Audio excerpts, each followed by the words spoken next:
My goodness, what a beautiful day. Welcome to Normal America Show, host robnoerr. Man, it's been a great day. A lot going on today in my personal life that's just pleasant. That's the way I would put it. It's pleasant. Some milestones for me, for my son, for the family in general, that I'm very proud of. So we could talk about it a little today. And yeah, it's a feel good day. It's good feeling. I have a hard 2 o'clock out today because I have to go. My wife is getting her haircut, and my son is getting his haircut, and her cousin uh, cuts the hair, and it'll take Hank a long time to get his haircut. So he gets his first. Then I'm going to drive over there, pick him up, come back. Me and Hank are going to watch Shrek or something like that. He's been really into the Ice Age movies, which there's like 8 of them. I think, spoiler alert, I think that squirrel finally gets the acorn at the end of it. But yeah, there's a lot going on today. I'll talk to you about sort of the things that I'm impressed with. How was the lake? Not great, to be honest. It was okay, but for some reason I thought I'd be able to get a little reading and work done just relaxing on the boat. A cell tower went down, and so there was no cell service, no internet reception. And then, of course, as I'm driving back, like bam, bam, bam, bam, I missed all these phone calls and stuff, but I still had a good time in the lake. It was all right. So it's going to be a call-in show today. We'll talk about any topic that you want because we have a hard 2 o'clock out. We ain't going to mess around. It's going to just be bam. Let's put the link out there, get people calling in. I'll talk a little about my day, what's to be expected, and why I'm so excited. But yeah, basically that's it. We'll talk about any news story of the day. If people don't have anything to say, then I'll jump in with some stories that I have. How's that sound? Pretty fair-minded, I think. Why is my day? Why is my day so exciting here? Well, we will give it a second. Check a couple notes here. hmm Good, good. Checking it out. Good, good. All right. What's up, fella lost it all? How you doing? There's the link. Oh yeah, that's what I was supposed to do. Pin the link. Come on, Rob. Pin the link. You always got to pin the link. What are you doing? Discord up. All right, we're good. Oh, go ahead. Rallosaurus Rex says, I found a thing from my RTP debate that I think you might find funny. Oh, cool. Go ahead, link it, or let me know what. There's not a lot of people here. I'm sure I'll be asked about this again, but I want to talk about religion for a minute. It's not something that I talk about a lot. I am Christian, and I do believe I'm a very vague Christian, though. I don't really have a denomination. It had to do with how I was brought up. Uh, I'm not going to get into details that deep or anything. So for people that don't want to hear a religious stream, don't worry, it's not going to be that. But the reason that today is so exciting for me is I will be attending my first Catholic church service that isn't something that I was attending for like a wedding or a funeral or something like that. This will be my first one this evening. My son is going to be going to preschool starting next Wednesday. It is a Catholic preschool. It's the same one that my wife went to when she was young.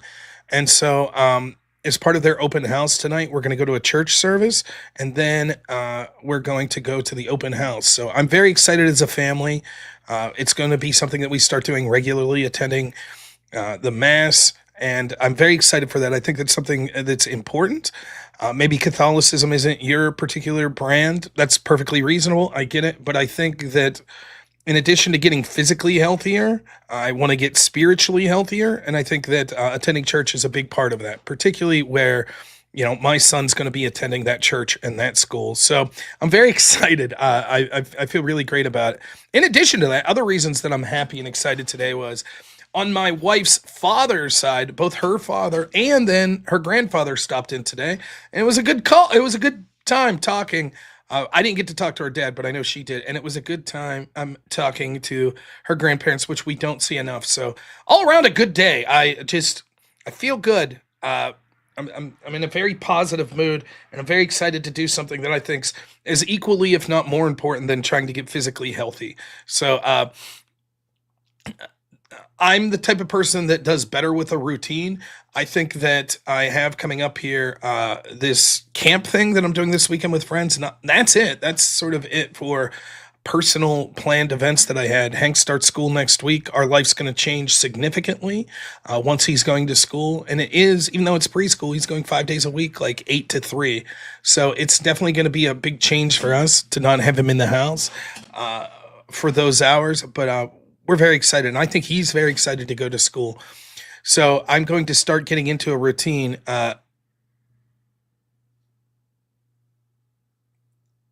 You know, uh, it's going to be involving like exercising more, reading more, things of that nature. So, all right, the call-in number's pinned. I'll place it again. I'd prefer to take calls, but if not, that's okay. We could just do a normal show.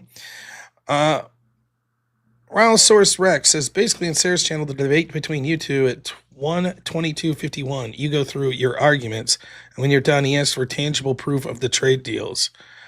Meanwhile, RTP's entire argument on deficit spending in Biden's favor were that projections, not tangible numbers, are proof of his point. Yeah, it's very funny. It's amazing how things like that occurred. That's why I was just using the actual debt numbers. Now, I totally agree with Effigy that called in at the end. It's like, but that's not really fair. That's true, but how would we measure that? Like, how much of government spending under Trump or under Obama or under Bush or things that were forced through plans of previous administrations? It could be a lot of that. And so I think what we could do best is it's okay to look in predictions, but oftentimes those predictions are going to be one-sided. And it's interesting how they pick and choose when to use the predictive numbers versus the numbers that we actually see. So, happy 13th. It is the 13th. Thank you. So, we're trying to reach our goal of $357 today. Real quick.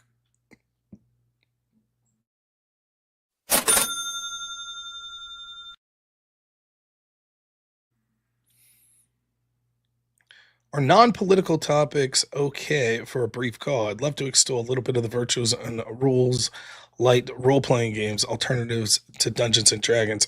Sure. We'll keep it quick, though, because I think that will turn off a lot of the audience. But it is something I'm interested in. Also, there's a new rule on my channel.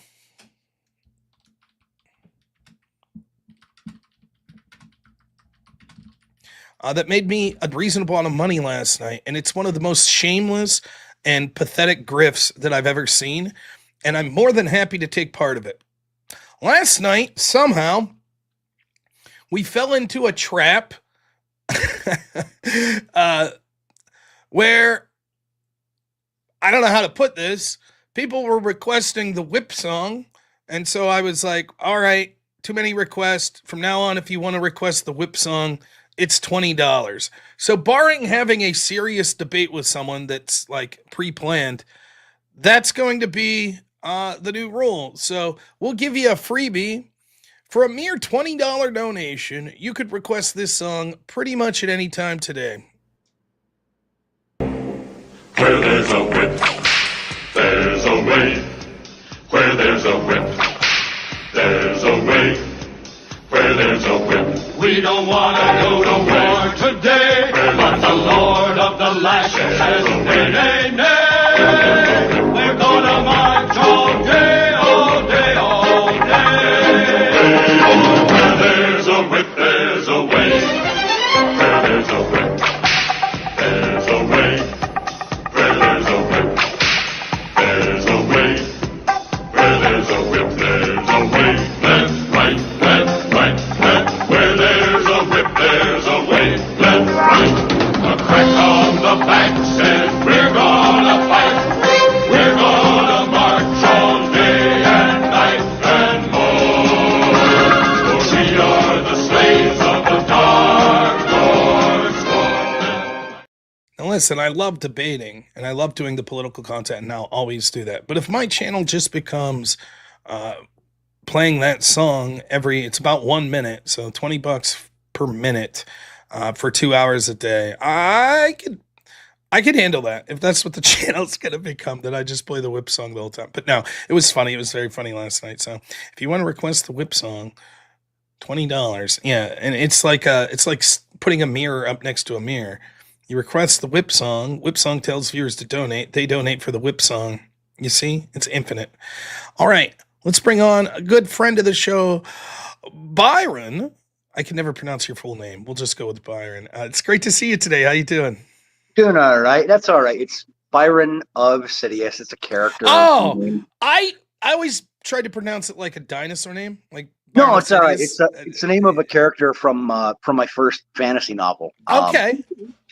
No, in terms of a rules light tabletop role playing system, I would highly recommend, always recommend, a system called Tiny Dungeon. There's currently 2 editions. There's a first edition and a second edition.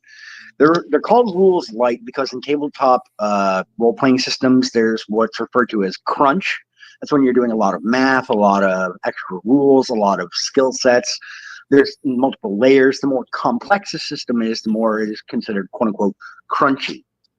Whereas rules light systems, there's less crunch, there's fewer rules. It's a quick pick up and play system, usually revolving around just 2 or 3 6-sided dice, so that it's very swift to get a character up and running.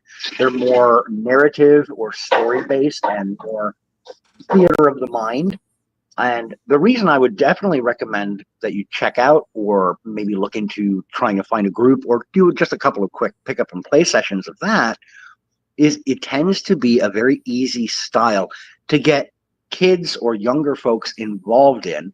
If you were ever interested in getting your son down the road to get into the hobby, that's how I got my my 12-year-old daughter invested in it. I just made up a quick adventure with some fairy folk. Her character was trying to find this blast rod that had been stolen by some goblins from the local village. It was just a quick little, I just wrote up a quick little short story framing for her adventure, and it got her into the hobby. And now she does that on weekends sometimes with her friends from school. No kidding. Yeah, That's awesome. It's really nice. Well, I'll say this, like, I think I was talking to EOD about this today because I think he would love to be sort of a full-time streamer that's doing like a game master, dungeon master, whatever, for various rule sets. And I said, Dungeons and Dragons, there is a barrier of entry. Like, I think I'm doing okay and I'm overwhelmed. And the only reason I've never played, the only reason I'm doing okay is because I'm familiar enough having watched some people play before, but more importantly, because all my life I've played video games that sort of had a similar rule set. And so, like, I have an understanding. Hey, I'm going to play the whip song one more time. I got an important call. I'll be right back. The works. Where there's a whip, there's a way. Where there's a whip, there's a way. Where there's a whip, we don't want to go to war today. But the Lord of the Lashes says, nay, nay, nay. We're gonna march all day, all day, all day. Where there's a whip, there's a way. Where there's a whip, there's a way. Where there's a whip, there's a way. Where there's a whip, there's a way. Left, right, left, right, left. Where there's a whip, there's a way. Left, right. A crack on the back says we're gonna fight. We're gonna march all day and night and more. For we are the slaves of the Dark Lord's sword. All right, sorry. That was my son's friends, and that was the woman who's there. And I just wanted to make sure it wasn't an emergency. It was not. We're good. So I said, call my wife. So she's calling the wife. But I don't want to take up too much of your time. Yeah, I wanted to mention this real quick to you, though. Like, I think that there is a barrier to entry, was sort of the point that I was making. And so when you're trying to get new people in, it can be very intimidating. So rules light would be good. But I did want to ask you about this. So I think there are a lot of people that are interested in sort of the role-playing element without the numbers at all. So one of the things I noticed, I never did play D&D, but my wife and some of her family, a few times, you could buy these sets that's sort of like murder mysteries, and it'll come with like packets of information, and then you got to try to solve, like, there'll be little clues within this pack. And it's similar in the role, like, I guess role playing is not the right word, but it's similar in the interactivity of like you're trying to figure something out. There It's are referred to as game. it's referred to as a narrative game. Okay, so there are like as far as like the investigative thing.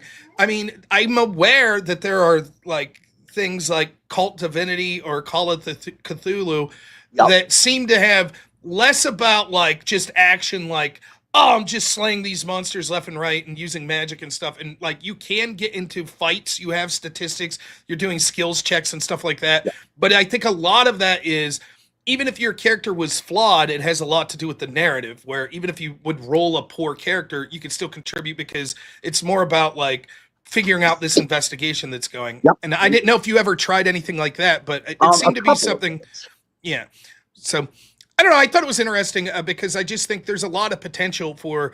I don't know how hard it would be to do one of those narrative games online because a lot of it's like you have the physical, like, oh, here's a map and you're physically holding it. And it's that's like, where you run into a little bit more of a challenge. It gets a bit more botsy when you have things that are like in an envelope. You've got little pieces that are miniatures that are supposed to represent forensic evidence and stuff like that. you're right. That's why more of a narrative-based theater of the mind kind of Yeah. game, or something that is, like I said, rules light. It relies on very few dice, so that anybody can get a hold. You can go to a local, like just a Target or Walmart. You go to the toy aisles, you can find the bicycle sets of like 10 dice. Everybody Yeah. ends up with the dice they need. It's great if you're looking for story-driven gameplay. Yeah, I think it's a good idea because it could be very intimidating, Yep. especially. And here's the thing: I liken it like this. Like this weekend, I'm going to go golfing. Now I golf.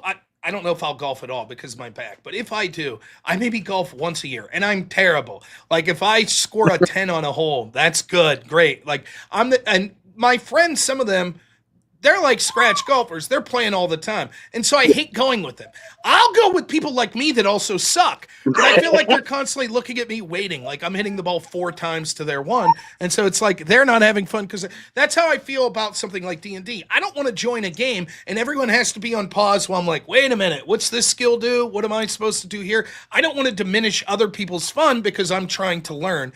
And Right, so I think because- something with a lighter rule set would probably be preferable because you don't have to feel as intimidated. Like everyone has to pause the game to explain to me every 3 minutes what's going That's on. why that's why I would recommend look into it's called Tiny Dungeon. It's produced by a game company called Gallant Knight Games. There's a first edition and a second edition. Second edition's a little bit more crunchy, but you can always scale back because the extra rule sets for the extra crunch, it's all optional. I So got you you. can still run a classic Tiny Dungeon style game where it's really rules light, and you don't have to worry about all of the extra systems and components. Yeah. That would be my recommendation. Yeah, I'll check it out. Well, thank you so much, Not a problem. I'm going to do Byron one of Sidious. plug, I got it now. if I may. Yeah, please. Ladies and gentlemen, if you're ever interested in some more fiction or of a fantastical nature or horror, because I do that too, you can find the works of one Joshua T. Calkins Trubergy, that's myself, on Amazon, or you can find me on Substack at thestorytellerscorner.substack.com. Thank you much, Rob. Thank you, man. I appreciate it. All right, take it easy. Yeah, it's very nice. And I'll spoil the one. I won't tell you what it was, but there was one of these murder mysteries, and I was the one that found the key clue because I was playing with like my wife and her sister, and I think her mom or something like that. But basically, it was me and a bunch of ladies, and it comes with pictures and stuff. We're trying to figure out. We're like narrowed it down to like 4 or 5 people. So how do we prove who did it? And the murderer was left-handed, right? And the one suspect that it seemed like had done it was right-handed. The police carefully witnessed that they were right-handed. And there was a picture of the victim and a bunch of the suspects from when they were in high school and they played baseball. And I figured out that the guy that claimed he was right-handed was actually wearing his glove on his right hand. Now, the ladies didn't know that's not how you play baseball. If you're right-handed, you wear your glove on your left hand. I was like, aha! This guy's full of shit. Somehow he duped the cops, but he clearly is at least ambidextrous. And yes, that was the clue that took us over the top. So, ha! I assume I would have been a fantastic detective. All right. Links out there. People want to call in. We're going to get to some stories, though. So let's do it.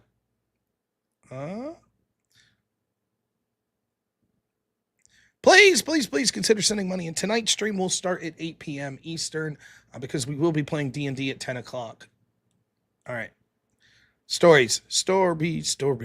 I had some stuff bookmarked.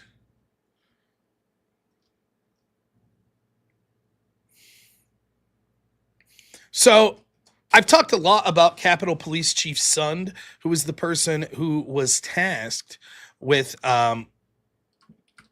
defending the Capitol on January 6th. And we've gone through a lot of his testimony before. And just how ridiculous it was, the double standard and things like that that we saw during that time. Pelosi's tweeting out this week about January 6th, blah, blah, blah, and got absolutely ratioed by Capitol Chief Sund. So here you see the message. Pelosi says, Donald Trump delayed deploying the National Guard on January 6th when our Capitol was under violent attack and lives were at stake. Now he's activating the D.C. Guard to distract from his incompetent mishandling of tariffs, healthcare, education, and immigration, just to name a few blunders. Sund responds, ma'am, it's long past time to be honest with the American people. On January 3rd, I requested National Guard assistance, but your Sergeant-at-Arms denied it. Under Federal Law 2 U.S.C. 1970, I was prohibited for calling them in without specific approval. That same day, Carol Corbin at the Pentagon offered National Guard support, but I was forced to decline because I lacked legal authority. He would go on in these posts to talk specifically on January 6th, while the Capitol was under attack, and despite my repeated calls, your Sergeant-at-Arms denied my urgent request for over 70 agonizing minutes, running it up the chain for your approval. When I needed assistance, it was denied. Yet when it suited you, you ordered fencing topped with concertina wire and surrounded the Capitol with thousands of armed National Guard troops. Well done, Capitol Chief Sund. Absolutely fundamentally correct. That is exactly what happened. And the problem is, right, I've long since talked about this. We've gone through his testimony. We've gone through his interviews. In every single way, this was an abnormality. And the guy that was tasked with actually keeping the Capitol secure was hamstrung in every way, in large part because of people that were directly being answered to Nancy Pelosi. It is clear to me that the goal was to allow this to get out of hand, whether it be through FBI or other intel officers or law enforcement officers in the crowd agitating it, or just organically people getting out of hand. And then once it reached a crescendo point, stop it and then say, this is our excuse to crack down on Trump and his supporters. And that's exactly what happened. And it seems that these sort of events could happen all over the place if law enforcement intentionally stood down or were not prepared. So in many of the left-wing riots we could see, they also would be as bad as this, if not worse. In fact, some of them were. And so Sund has long since been blowing the whistle on these abnormalities and all the people that just want to finger point to Trump. Meanwhile, now we see Trump deploying the National Guard to clean up D.C. And Democrats are gnashing their teeth about how terrible it is. But they didn't bat an eye to call for the deployment of the National Guard for weeks after January 6th and to put razor wire up and walls in the forms of gates. They didn't care at all. That was fine. That deployment of the National Guard was good. They said that's important. In addition, if I seem to remember correct, wasn't it just a year or two in New York they deployed the National Guard to subways? Nonetheless, back to January 6th is a reason to not deploy the Guard, because the truth is, and I could show you plenty of videos on this, even places like MSNBC and CNN have people that are saying like, look, when it comes to crime in D.C., yeah, it's an issue. And there's a lot of people that are traditional Democrats that don't like Trump that are like, well, good, he should clean this up. And it's not that Democrats are worried that Trump will fail in cleaning up crime. They're worried that he will succeed. That's the issue. They think if Donald Trump succeeds in cleaning up crime in D.C., then the jig is up. Then all of a sudden it's, why is there so much crime in all of these Democrat-controlled cities? It would be simple to just bring law and order. So they don't want that. They don't want the crime to actually be cleaned up. They want to downplay it. But the problem is, to the people that are local and to people around the world, they're like, no, crime's important. Yes, but violent crime's down 7%, if the numbers are accurate. And so people feel like they're not safe, particularly staffers and people like that are working on Capitol Hill that are being mugged and beaten. And so when you see prolific people like Big Balls, good for him, get beaten in the way that he did, yeah, people are going to take a vested interest and say, hey, I seem to remember when a guy named Seth Rich that worked for the DNC was gunned down. No one knows why. This is an issue. And I'm going to say something that's difficult. This is going to be clipped and misconstrued. It's hard to talk about, but I'm just going to be straight up with you.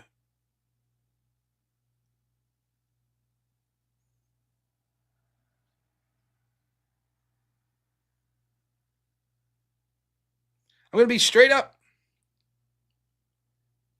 Violent crime occurring in crime-ridden neighborhoods is different than violent crime occurring in neighborhoods that don't normally experience it. It's not different if you're the victim. It's not different in terms of morality, but it's different in the terms of how people will react to it.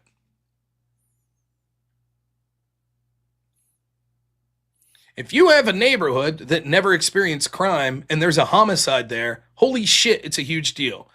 If you live in a neighborhood where there's 20 homicides a year, then yeah, those person that are directly affected, it's terrible, but they don't react to it the same way. It's sort of, it's ubiquitous for where we live. We expect it.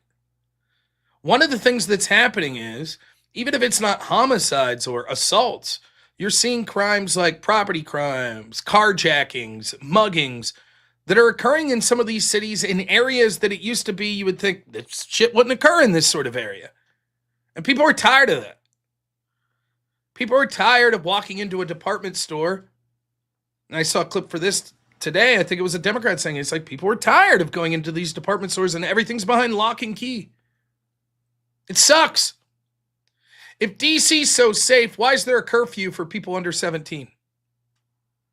Must be those youths, right?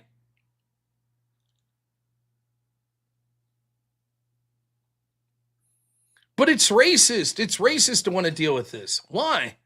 The people that are disproportionately victims of these sort of crimes are black people. So fuck them, right? Because the perpetrators might be disproportionately black.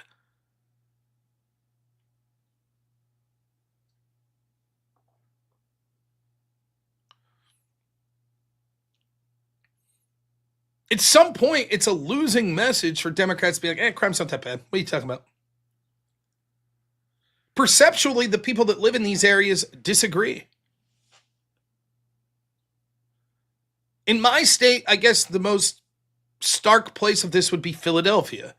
But there are parts of Philadelphia where you drive through and it's just like drug addicts on the street. And it's despicable. You're like, what is this? Do you want to raise a family? You want to bring your family into a city where a block away there's just people doing the, fentanyl fall?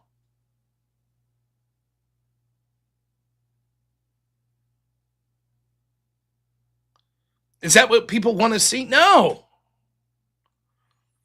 So again, this has the potential to be an 80-20 issue. So then what's the Democrats' response to this? Well, they're going to fall into the trap of, crime's not that bad. How dare you? Just like they said, the border's not that bad. How dare you? The trans ideology isn't that bad. How dare you? The economy's great. How dare you? And they're going to fall into this trap of just reflexively, Trump does something, that thing's bad. There are legitimate concerns that the civil libertarian in me has about setting a precedent for government doing things like this. However, the other part of me, this sort of Christian nationalist adjacent, says, yeah, clean up our streets. I'm tired of it.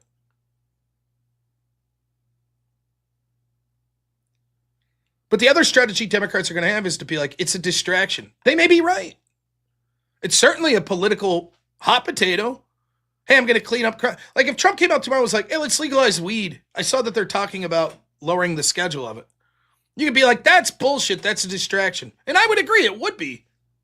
But so, if you're someone who really wants weed to be legalized, wouldn't you be like, I don't give a shit that it's a distraction? That's a good issue. Now, I'm not saying that I'm saying it's good to legalize weed or not. I'm just saying, you see the point. So yeah, maybe Trump does want to distract from the Epstein shit. The way that he handled it's still terrible.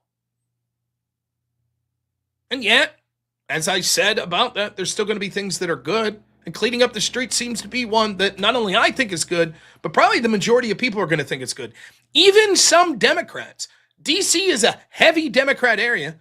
And there might be people, I don't think they're going to vote for Trump now, but they might say, you know what? We would like the streets to be a little safer.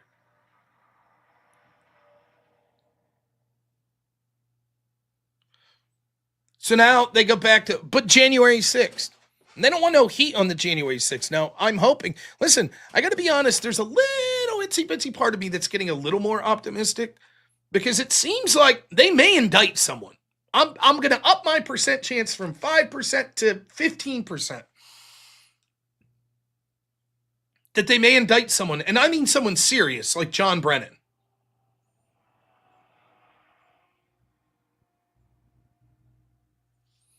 Billy Bob says, seems like it's related to big balls. They went after one of his, so now he's taking care of the problem. I don't think Trump has a master plan to increase federal authority. I agree. That's what it seems like. His gut reaction was like, what? One of my people? Fuck you. My people will be safe. And Trump in the position of an assassination attempt because at best case scenario, a brutal failure of Secret Service, he probably doesn't have the time of day for his people being physically attacked. He's like, no. So I'm starting to get a little optimistic. Still not more than a 50% chance, but starting to get a little optimistic that they're actually going to indict someone. What I would like to see is you start with Russiagate, start at the beginning, and then work your way up. Russiagate, 2020 election, the pandemic, January 6th.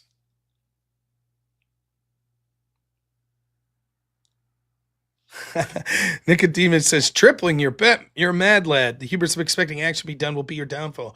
Well, I don't know how good you are at math, but 15% still means that my prediction is still that it won't happen. It's just that it's slightly more likely, is what I'm suggesting. But you're right to be skeptical. I'm skeptical as well. But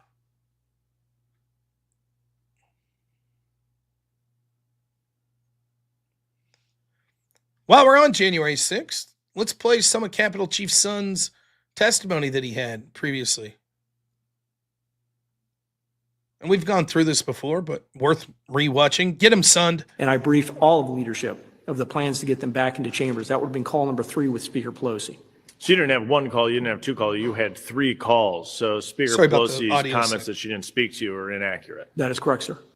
Today we're here to discuss the security failures that occurred on January 6, 2021, and how we can prevent these failures from occurring again. I want to dive into the questions, Chief Son. In your transcribed interview, you mentioned that you met with the House Sergeant at Arms regarding the National Guard prior to January 6th. Is that correct? Yes, sir. And who was the House Sergeant at Arms leading up to and on January 6th? That would be Paul Irving. And the House Sergeant at Arms is appointed by who? I was appointed at that time by Speaker Pelosi. And in your transcribed interview, you mentioned that when you first brought up the National Guard to the House Sergeant at Arms in the days leading up to January 6th, that Mr. Irving said he, quote, didn't like the optics, end quote. Is that correct? That is correct. He referenced being concerned for optics. And on January 6th, when you went to Mr. Irving to get his approval to call in the Guard, Mr. Irving said he would, quote, run it up the chain. Is that correct? Yes, sir. That was a telephone call. I didn't see him in person when I first made that request. The House Sergeant at Arms is considered probably the most senior security official on the House side. When Mr. Irving says he has to, quote, run it up the chain, end quote, what did that mean? I took that to mean his leadership chain. And who would be his leadership chain? If he's functionally the most senior security official on the House side, correct? That's his title. That's part of the title, the senior law enforcement official for the House of Representatives. But he would have been referring to the leadership team that goes up to Speaker Pelosi. So the political leadership team, meaning elected officials, not another security official, is that? That is correct, sir. He's the top security official for the House. So running up the chain would most likely, in your opinion, is through the Speaker's office and possibly to Speaker Pelosi? That would be where it ends, yes. Okay, so let's park that there. I think this was from 2023, an interview that Sun had with like a congressional committee that was looking into January 6th. He had to fight tooth and nail to get brought in front of committees to tell his story anyways. But you can see what he's saying there is on January 6th, he was requesting the National Guard. He had to because they changed the law. So before he could request, he had to request. This is what's so difficult about this. He had to request permission to request. So before he could even call up the appropriate people and say, can you send in the National Guard? He had to get permission to do that request. So there were 3 people, 2 of which were the House and the Senate Sergeant of Arms. So basically he's calling the House Sergeant at Arms, who Nancy Pelosi's their boss, and he's saying, can you give me permission to make the call? And for 70 minutes, he wouldn't give him the permission. That's what he's talking about here. And then let's jump to a second set here. In a press conference on January 7th, Speaker Pelosi called for your resignation on national television. Speaker Pelosi also stated that she had not talked to you since the initial breach of the Capitol. But according to your transcribed interview, you were on the phone with Speaker Pelosi a few times. Can you explain that discrepancy? Yeah, that is correct. I spoke to Speaker Pelosi 3 times that evening, and she went on national TV and said I'd never spoken to her, but I spoke to her 3 times. The three times were the first time when I went over to brief Vice President Pence at the secure location. I'd called House Sergeant Arms Irving, told him I was going over to brief the Vice President. I was also going over to do a personal assessment of the Capitol. At that point, things were getting under control. Went over there, briefed him on when we can get them back into chambers with, Mr. Irving being fully aware. He said he wanted to get Speaker Pelosi on the phone. He made a phone call from his cell phone at approximately 5:34, where I first briefed Speaker Pelosi. The second call was when I left that location. As I was walking away, I met up with Mr. Stenger, and we started walking over to the Senate to go brief the Senate. When Jennifer Hemingway, I believe it was Jennifer Hemingway, handed me his cell phone, and it was Emily Barrett's cell phone calling her, and it was Speaker Pelosi on the other line. This is my second call with Speaker Pelosi, questioning the information I'd given to Vice President Pence about when we can get back into chambers. I assured her that information was correct. I could get them back into chambers by 7 p.m., and the call ended. That was call number 2. Call number 3 was 6:25 p.m. I was over at the Senate from the secure location, from where the Senate had been sequestered, and on a cell phone using Robert Karam's cell phone, they dialed leadership, who was over off-site at a secure location, and I briefed all of the leadership of the plans to get them back into chambers. That would have been call number 3 with Speaker Pelosi. So you didn't have 1 call, you didn't have 2 calls, you had 3 calls. So Speaker Pelosi's comments that she didn't speak to you are inaccurate. That is correct, sir. Let me shift gears and go back as it relates to the optics of bringing people up to Capitol Hill and running things up the chain of command, ultimately to the Speaker's office. Do you think Speaker Pelosi's office or Speaker Pelosi herself politicized Capitol security? I have no idea on that, sir. Okay. Any other clarifications you'd like to make as it relates to Speaker Pelosi's comments that you didn't speak to her? I just, wish she had considered that, wish she had considered some of the stuff that I faced and the efforts I went through to bring in the outside resources on that day before she called for her resignation. So, sorry about that. But yeah, you could see that he has been saying that the problem was with Pelosi. You say originally he seemed to blame the Secretary of Defense early on, but years later he started to blame Pelosi. I don't know that that's necessarily true. He definitely threw shade at the Secretary of Defense, but his story seemed to be from the outset that there were problems that came from Sergeant of Arms, problems that came through connections with the FBI and other places, that he wasn't briefed properly, and problems with Nancy Pelosi. Gavin Freenan, thanks so much. $5 says, I used to be into RPGing until I had enough of running into ERPers. And again, these are often lefties, so it's entirely my fault for continuing anyways. Well, there you go.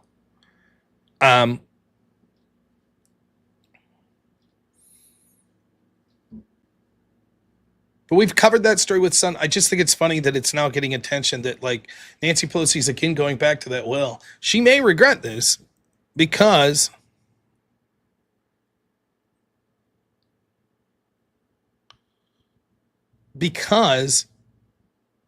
there might be a serious investigation into this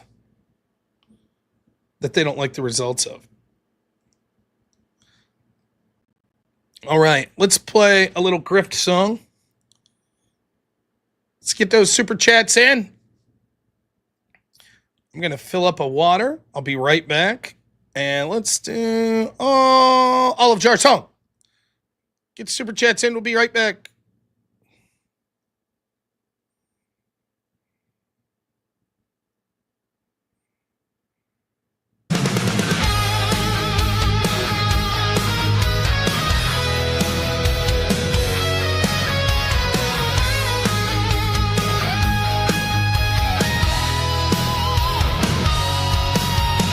Straight the top, an alpha male, leave no leader standing as you give them hell.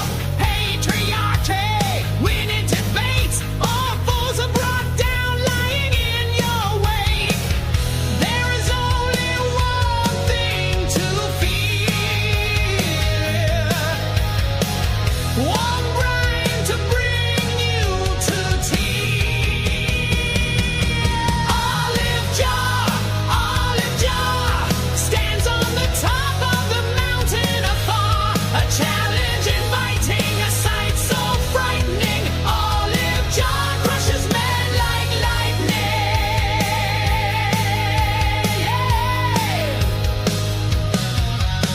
The crucible gas, their hero ashamed. With tears in their eyes, they began to cast blame. One tight, greasy lead was all that I took to beat the false doctrine and the earth shook. There is only one thing to fear, one brain to bring you to tea. Olive jar, stands on the top of the mountain afar. A challenge inviting, a sight so frightening. Olive jar crushes men like lightning.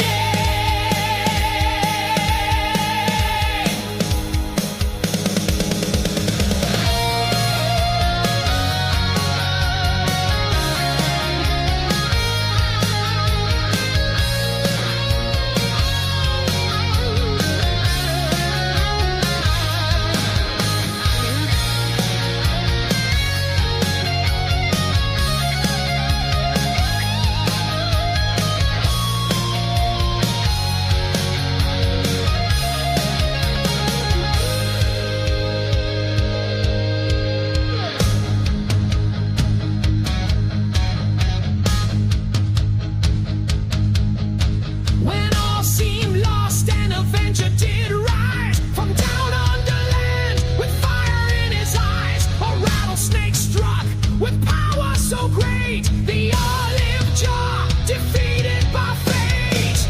There is only one thing to fear, one brine to bring you to tea. Olive jar, stands on the top of the mountain afar. A challenge inviting, a sight so frightening. Olive jar crushes men like lightning. Oh, like lightning.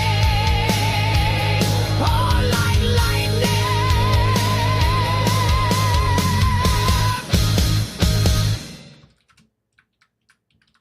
No! Don't do it. Don't play the song again. Now!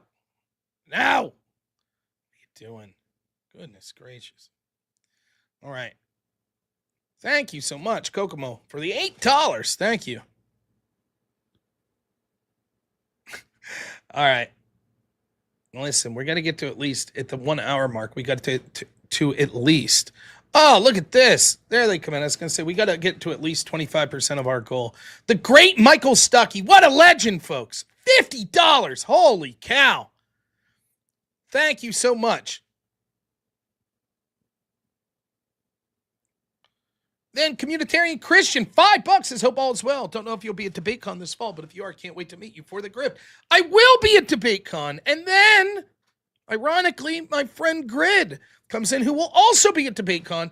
Actually, I don't think I'm saying anything out of turn here, but Grid's doing a hell of a lot to have a pre-debate con show. It's going to be amazing. So you're going to want to make sure we're going to start. I'm not running that or anything. Don't get me wrong, but I'm going to start sort of on my channel, and I think a lot of other channels that you may watch, you're going to start to see a lot of I don't know if advertisement, just a lot of information coming out about sort of the event that Grid's going to be putting on and what DebateCon's going to be putting on, because it's going to be a lot of synergy. Grid's going to do his event. It's going to be more political debate orientation, but it's going to be a fucking party, man. It is going to be a blast.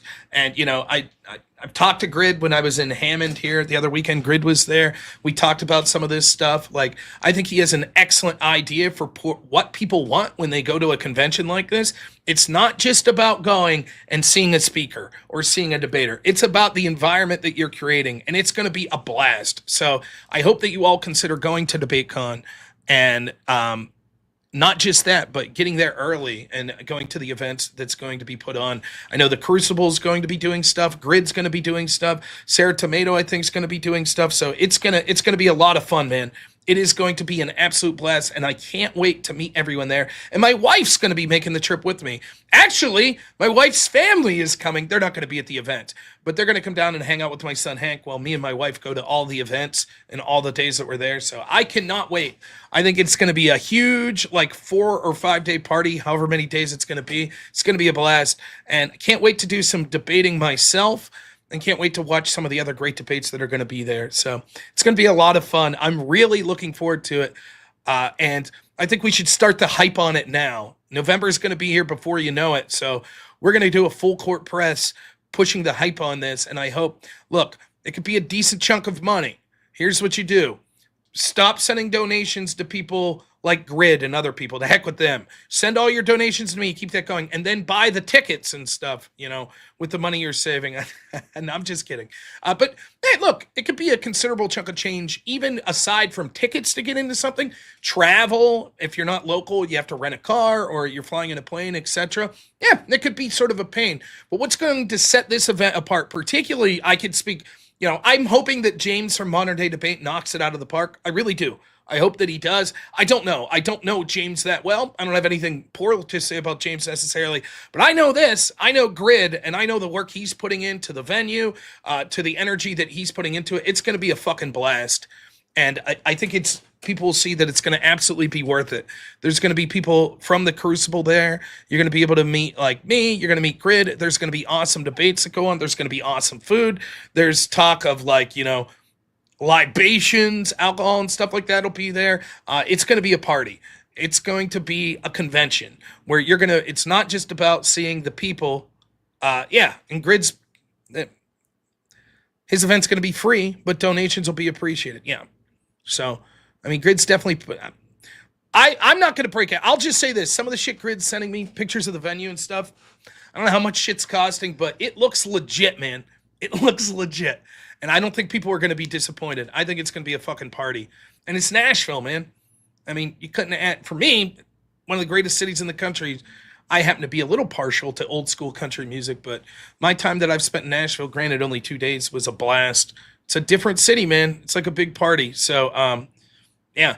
And Grid's going to get some details together for that, like, you know, sort of a press packet type thing. And we're going to start pushing that heavy on this channel. So, block out your date. Grid, do you have a date of when your event's starting? And when DebateCon is? DebateCon's 16th? I don't know. But we'll see if Grid has information on that. Yeah, I mean, Grid's party is going to be the main event. I don't think there's two squares about it. I think that with any luck, James will step up the game, and he's going to have a lot, though. The opening act's going to be so good. It's going to be hard. So November 14th is what we're... So block out your time. We're going to have more specific events, like, you know, specific entertainment that's going to be there, specific sort of what to expect when you get there. But like Grid said, he's going to just accept donations. He's not charging anything to get into his event, but we'll give you plenty of time that you'll be able to book your time off work, book a hotel. And, you know, I don't mean to brag, but I think that people like me and Andrew Wilson and Grid are very personable. You could ask anyone that was at the event here in Hammond. Like, I think you're going to have a lot of fun hanging out with us, and I think that it's going to be a blast to hang out with a bunch of people. I especially am looking forward to people that I know from my chat or people that I've talked to. So I see Dusty's in the chat. I think it'd be cool if Dusty's there. I don't know if he's going to go there, but people that you've actually talked with online, I think it'll be cool.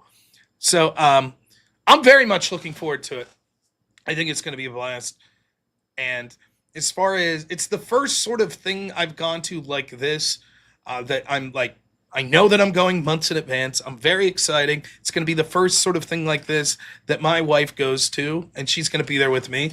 And so you'll get to see the person that puts up with the lunatic that is me on a day-to-day basis. But it's gonna be so much fun. I cannot wait to be there. There you go. Dusty's gonna be there. I think it's gonna be great. So it will be an event. And here's the thing, right? What are you really getting when you go? Let's say you go to an event and you watch a live debate, and then 2 weeks later that live debate's put online. What was the impact of you going? Well, it's the event. It's the atmosphere. It's the interactions that you're personally having with other people. It's a fucking party. And I think Grid understands that. That's why you're going. Yes, you want to see a debate. That's the main attraction. You want to see people debate. You want to participate in a debate. That, of course. But it's like when you go to TwitchCon, you really don't give a shit who the speaker is. You're going there because you're interacting with people in the community. And you're not going to be able to get that by watching videos online. You're just not going to get it. So I think that, there's going to be a lot of incentive to go. I think that people are going to talk about it all year. And my guess is, particularly from Grid's angle, I think this is going to become the new standard. And next year, it's going to be twice as popular. Next year, you may have trouble finding room to get there. Yeah. Grid's event's going to start at 10 a.m. and it's going to shut down at midnight. There's going to be snacks and barbecue there. People will bring their own beer. Yeah, it's going to be great. And I know that Crucible's going to do a thing the next day or so after Modern Day Debate. There'll be some sort of, look at that. Kat is even going to bring her own water. Smart. I don't know about that Nashville water. I feel like I'm still one of the only people in the world. I just drink tap water. That's what I don't know if you could see in there. That's just water or straight vodka. I'm drinking a shitload of vodka.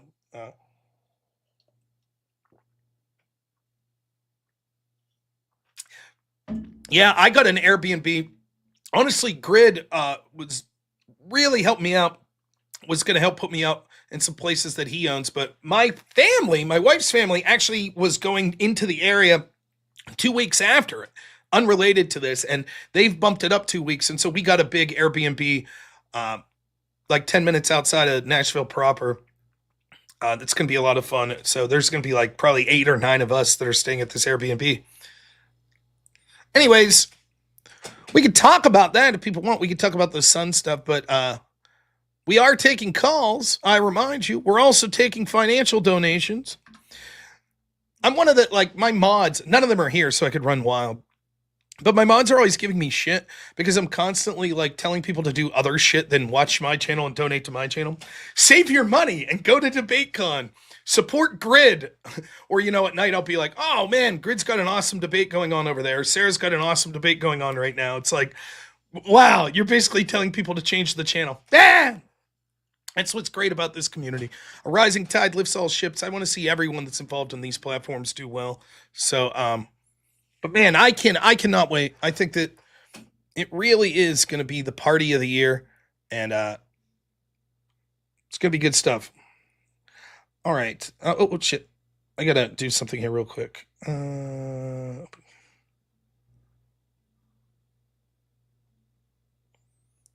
that's wrong, for goodness sakes. I was trying to, one of the things I do is I go to this site. I'll tell you guys about it someday. Excuse me. And I try to like keep notes of stories for myself and other people to cover. Oh, one other thing.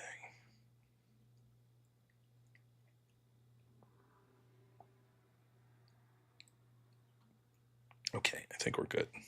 All right. Okay, we're good on that. Party of the year, baby!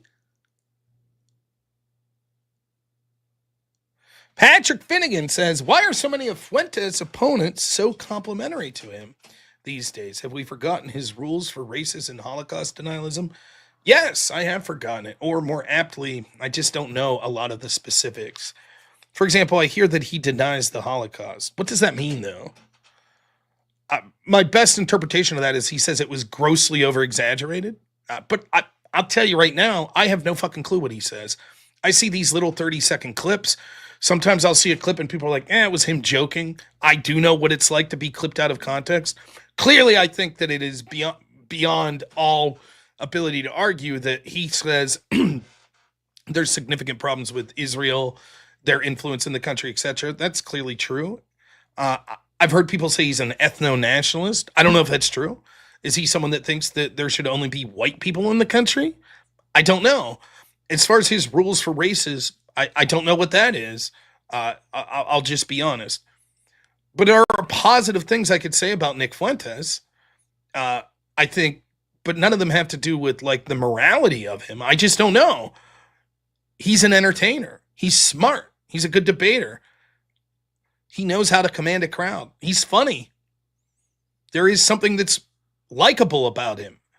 Now, small comfort if he has an ideology that's evil, if he's likable, but that's that's a lot of what someone with his message that doesn't have his charisma would fail.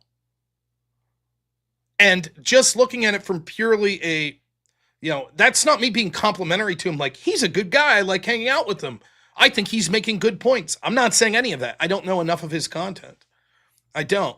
I do hesitate to say he believes it's degenerate. Like, now, you're saying this. This may entirely be true. That could entirely be true. Or it could be a misrepresentation. I'm not saying this to insult you, Patrick. I just don't know. I don't know. My personal feeling of marrying outside of race is I think it's entirely defensible to say I refuse to marry or date someone outside of my race. That's entirely defensible. I don't think that makes you a terrible, immoral person. You should be allowed to discriminate in your loved ones, like who you're attracted to. You could say, I only want to date fat women. That's fine. I don't give a shit. You're allowed to have your own preference. But that's not my preference. Of course, I'm not dating anyone. I'm married to my wife. I wouldn't have gave a shit, though, personally. I wouldn't say that it's degenerate, in my opinion. I understand there are people that are sort of proud in their racial heritage and think that it's a shame to dilute what they see as their racial heritage. And I think they have every right to believe that. And I don't think that makes them monstrous people. You could do things that are monstrous with that belief. You could attack people and use slurs and shit, but yeah, Byron, thank you, my friend, for calling in. I appreciate it. You're the only person that called in so far today. But yeah, no, I agree with that, Patrick. Preference is absolutely. I agree. I'm with you 100%. But yeah, I mean, and there's all sorts of rumors about Nick. He's gay. I saw Owen Benjamin. I saw a little bit of a view. Is he gay? Is he PDFs? Is he supporting PDFs? Is he a Fed? I don't know. I haven't looked into it enough. But I do think there's an awful lot of people that are afraid to debate him. That I think.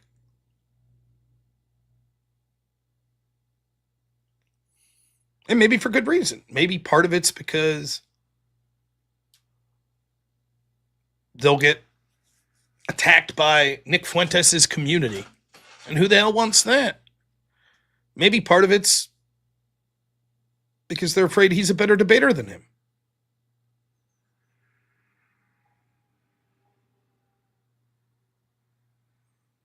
So I don't know. Like it's easier. Like I understand. It sucks that this is the way, but when you're talking about like white people, it's easy to be like. I don't think many people bat an eye if like a black father's like, I want my black daughter to marry a black man.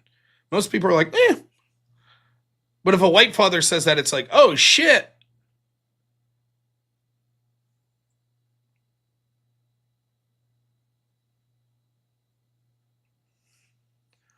Giacomo, thanks so much for the $8. I really appreciate it. Look at that. We're almost at 25. I'd like to make it to 50% of the goal by the end of the stream. Reminder, I have okay, this is supposed to be a call-in stream, by the way. I started doing these shows at the daytime. Maybe I'll limit them. Maybe I won't do them as much. Yesterday, though, we had a ton of calls, which is cool. We didn't raise a lot of money, but who gives a shit? We had fun. We had a lot of calls. Today, we're not getting a lot of calls. Perfectly fine. But, a lot of these stories that I delve into, it was stuff that I had set aside for talking about this evening. Then there's the matter of let's say, would I debate Nick Fuentes? I don't know what our disagreements would be on, but sure, I would debate him or talk to him, no problem. But it becomes difficult on a platform like YouTube. That's certainly true. If I would do an interview or a debate with Nick Fuentes, I would do it on Rumble. Absolutely, for sure.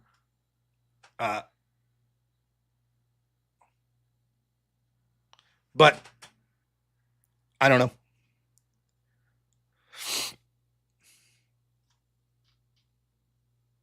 But to the question of why are people saying favorable things about Nick? I've seen a lot of people attacking him this week.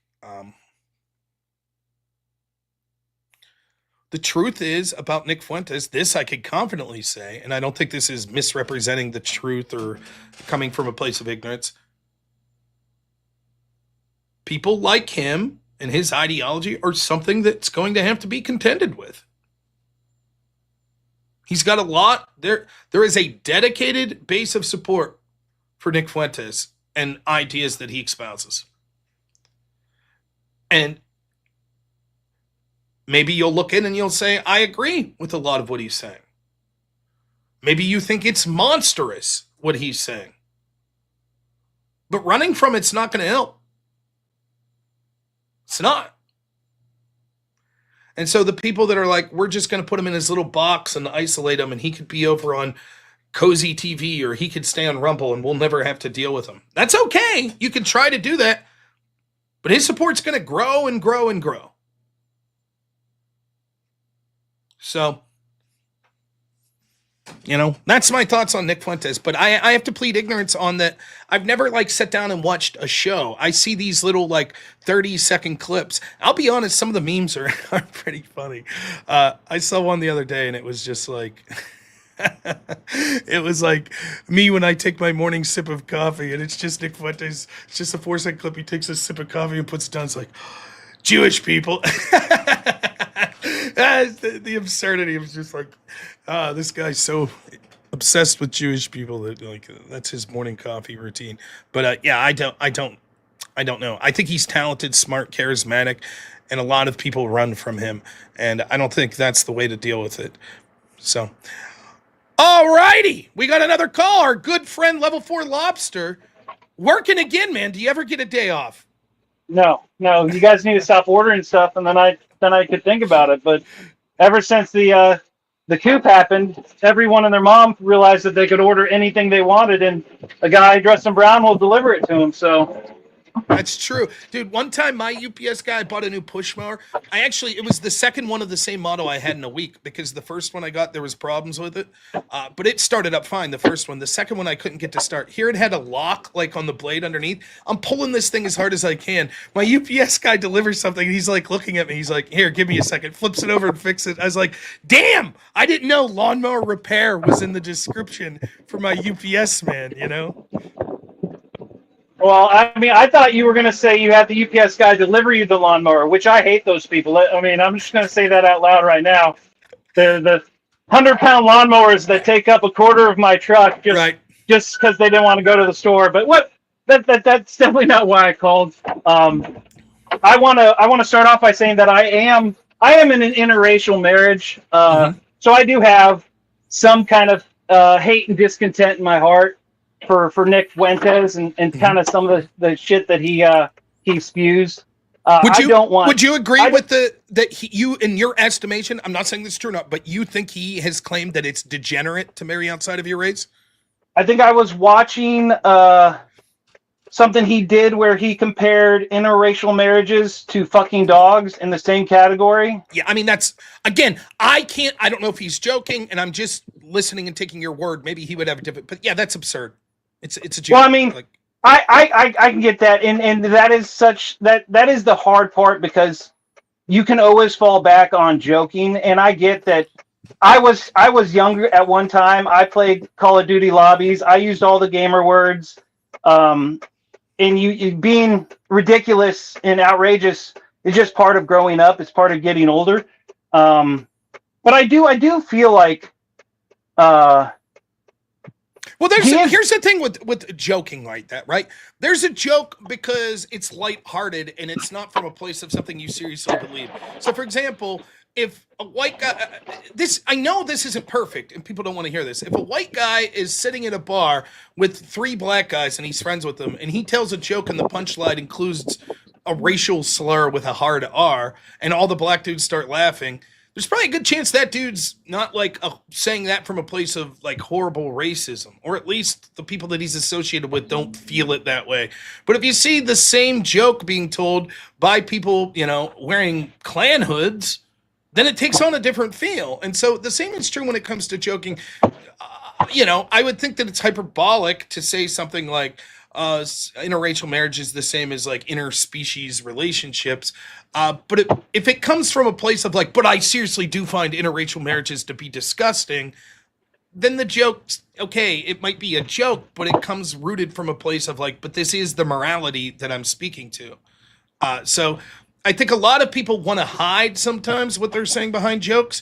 Meanwhile, on the other end of the spectrum, some people want to like, lambast you as a terrible person for just joking. It's a difficult spot to be in because how do you determine which is the other? I guess you just look at a history of people, their characteristics, and the things that they're saying that are honest. So I would say that there's probably a better than not chance, just on my guess of the brief amount of things I know about Nick Fuentes, that it's probably accurate to say he has a problem with interracial marriage.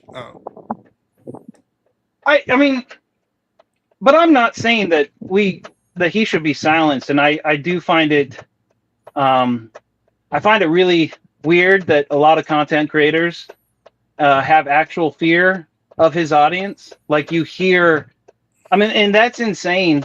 I mean, that's the kind of people that he's cultivated in his audience, to where other content creators actually fear the wrath of his audience coming down on him, and they don't talk about him then. And if they don't talk about him, when they do talk about him, I hear the same thing. He's smart. He's intelligent, which he is. I won't deny that either. I've watched a bunch of his stuff. But I feel like, just like the left is going through this phase where they're trying to figure out what to do with the commies and socialists in their party and how they're dragging them down. Like right now, Nick Fuentes doesn't have much power. Like, I think the right does a really good job of pushing that kind of ideology outside of the mainstream. I mean, he got a dinner with Trump through Kanye, and then as soon as it was found out, wait, there's rumors Nick Fuentes might be a white nationalist, that dinner ended pretty quickly. Well, I will say this. I think that he has more power than you think, but not in the way. Well, I don't say he doesn't have no power. I'm talking actual political power. But I think there's cultural power behind him in this sense. I don't think that everything he says, but there are certain things that he talks about. There are a lot of people in this country that rightfully or wrongly are very pissed off about Israel. And Nick's tapping into something with that. Now, you might say, yeah, I think Israel has too much influence, and here's this guy, Nick, that's willing to call it like it is, and you see the little clips, but you don't know that he's saying this stuff about interracial, or you hear it and you're like, that's not really, he's just joking around or whatever. So, I said this, the one run-in I had with the Groypers, it wasn't Nick, it was people less talented than Nick, but they were Groypers, was that if you're trying to have a serious political message, then some of this shit, I understand, like, you do what you want. If you're just memeing your way through life, have at it. But if you're really trying to be a serious political movement, these people, based on the shit that you're doing, like, I'm going to go on a stream with a person of color and I'm just going to use racial slurs over and over again just for the lulz, it's like, okay, good luck when you're in that meeting with Trump. Good luck. See how long that lasts. Good luck with those Republican politicians that you have coming to meet with you, because they're going to run from you as fast as humanly possible once it gets out that these are the things you're saying for the laughs. So, on one hand, I think that the message resonates because it's coming from a smart, charismatic person, right? And it's a message that is being narrowly tailored that people are, whether it's, I'm not saying Nick's tailoring it this way, but the people are picking up on it in a narrow focus. And I don't think they're looking at the broader picture of everything he's saying. My guess is if you ask the average person that just barely knows Nick Fuentes, like, what's Nick Fuentes about, they would probably say something to the effect of, like, he thinks Israel has way too much power in the country. And that resonates with some people, you know? But I mean, I just want to push back a little bit because I want to get back to that concept of the fear of his audience. Mm-hmm. Like I said, I'm not asking for him to get deplatformed. I'm not asking for him to go away. But like, regular content creators can't even confront him on some of the edgier stuff that he said without getting clipped themselves and then the wrath of the groypers upon them. So like, even serious content creators like you, if you were to interview Nick and you sat there and you went through all the things that he believes and then you find a disagreement and you'd be like, whoa, that's a little too far. Now all of a sudden, all the groypers are going to be on you, saying, "Oh, you're working for Mossad, you're doing this," and then all of a sudden, your life becomes miserable. Like, I want his ideas to be challenged, but like his groypers have made it almost impossible to challenge it because content creators they fear what the wrath is post interviewing him. You know, so like, I just don't understand. I don't know what the solution is. Yeah, I mean, no, you're not wrong. Look. It's certainly a concern. There's a lot of communities that I feel that way with. I used to do a lot of Twitch debates with people in the Twitch sphere that were trans. And when Keffels was there, I don't know if Keffels is still around, but I mean, listen, the trans radicals on Twitch, they had the ear of like sort of the people that were running Twitch. And so I can't tell you how many times that I would get warnings or get bans or whatever every time I would debate people from that community. So my answer was, then I'm not going to do it anymore. Exactly. It's not worth me. Like, I remember one time getting called into my office at work and I had to answer that I was supposedly a bigot. I can't lose my job. Like, at the time I could. Now if they call my boss, it's Andrew Wilson, he would laugh in their fucking face and say, "Oh, Rob's an anti-trans bigot, I'll give him a raise." You know, so it wouldn't matter now in that sense. But the same would be true. Now, again, let me be clear and say, I don't want to fall into the trap of saying, "Oh, one person that watches me said something about this community, therefore it must be true." I don't know. I do know that there are an awful lot of rumors that the groypers will come at people very hard. And I know that there's been battles between people I know of their audience, people in the groypers or Kiwi Farms and groypers, and I've heard sort of the peripheral stories of how, you know, shit could get out of hand. I do know, I think it was the one time I was dealing with the groypers, I think it was a guy named Wurzelroot, and he got swatted live on air the very next day where he was on a panel. And so just being connected to that community does seem to be something that brings out, whether it be their audience or audiences of other people, it seems to bring out personal attacks. And I don't mean personal attacks like, "Hey, Rob, you're a big fat fuck." I mean personal attacks like you're getting doxxed or you're getting mass reported. I don't know how much of that fault you could put on Nick Fuentes, but I will say this, the same is true of other communities, but the rumors that I hear show that it's harsher with the groypers. And yeah, for me, I hope, you know, all I can say is, on one hand, I don't want to be judged for things that my audience does that I'm not sort of pushing them to do. But I'm very confident, and I hope that I'm right about this, that my audience is not an audience that's doing heinous shit like that. You know, so, but yeah, I mean, you're right. There are a lot of people that are afraid, you know, I think there's an equal amount of people that are afraid to push back on him because they're afraid that he's a better debater than them.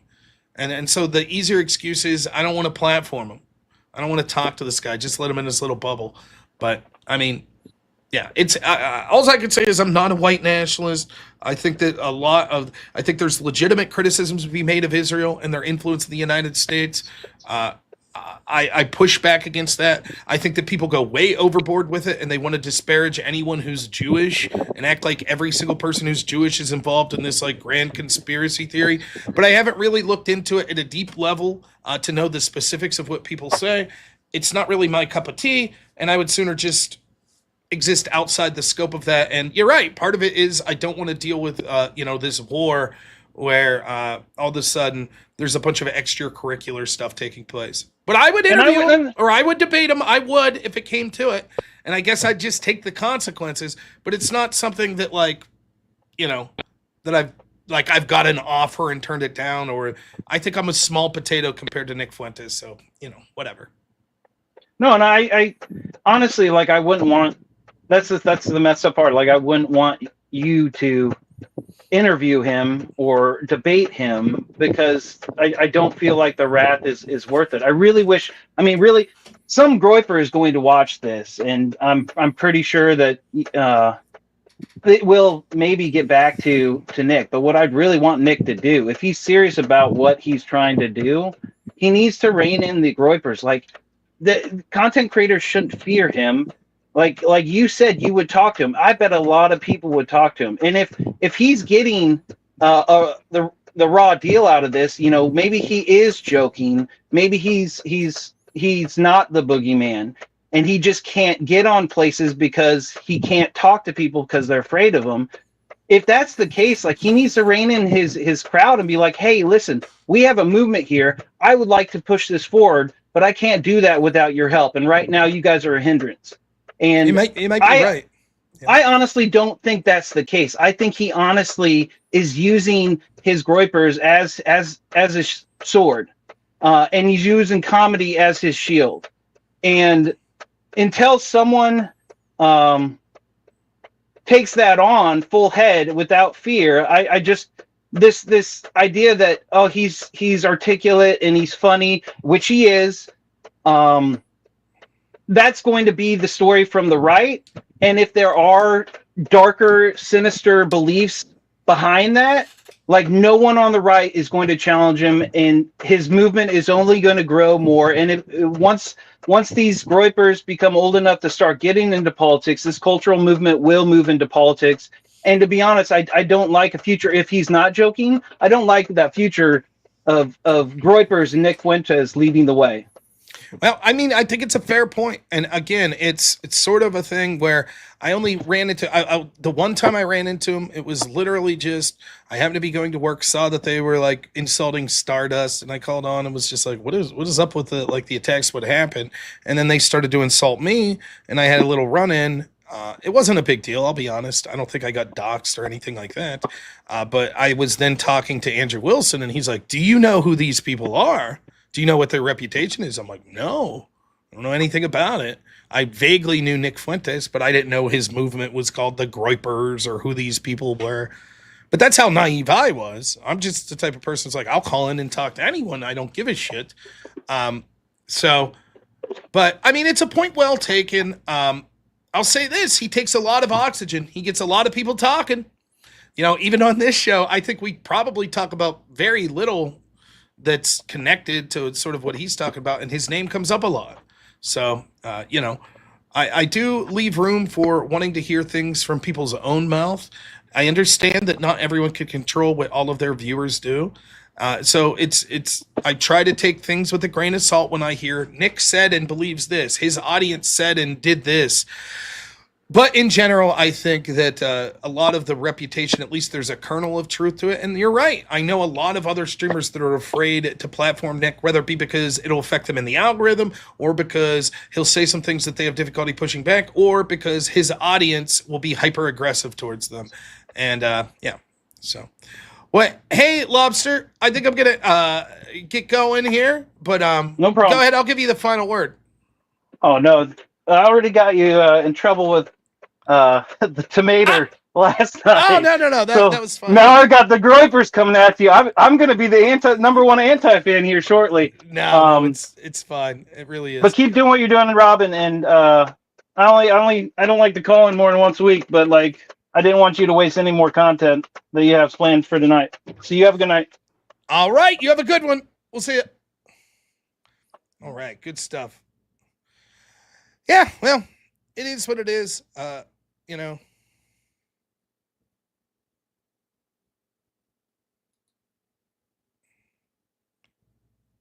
second here.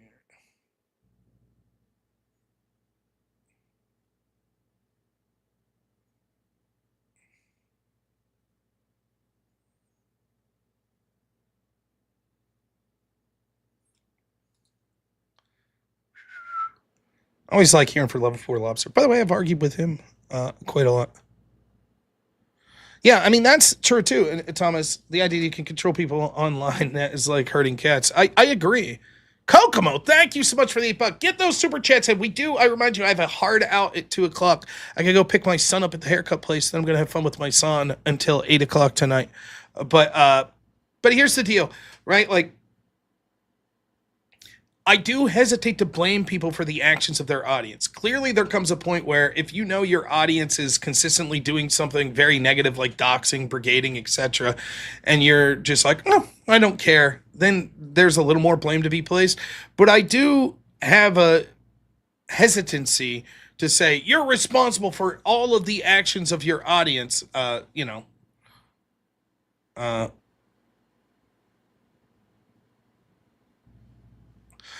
Does Nick act as a de facto as a spoiler against right of center populist voices? Maybe. That might be the net result of what's going on. It really may.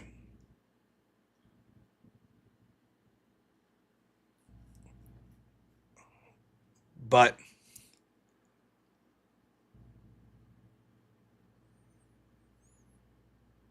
see, this is what I'm talking about. Caldy's been barging into strange people's houses yelling, "Hey, Rob says hi." Yeah.